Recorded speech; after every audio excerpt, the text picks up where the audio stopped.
মিশরের নীল নদ প্রত্যেক বছরই শুকিয়ে যেত। ওই পর্যন্ত নদীতে কোনো পানি আসতো না, যে পর্যন্ত একজন কুমারী মেয়েকে নদীতে বলি না দেওয়া হতো। বিশাল মরুভূমির ভিতরে পানির একমাত্র উৎস বিশাল নীল নদ যখন শুকিয়ে যেত, মানুষের মধ্যে হাহাকার লেগে যেত।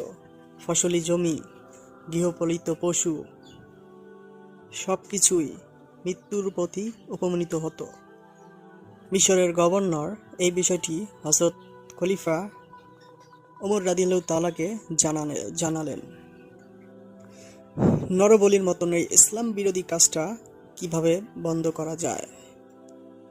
হযরত ওমর নীল নদী বরাবর চিঠি লিখলেন আর বললেন, এই চিঠিটা নীল নদীর নিচে ফেলে দেবে। ওমরের কথা মতো নীল নদে চিঠিটা ছেড়ে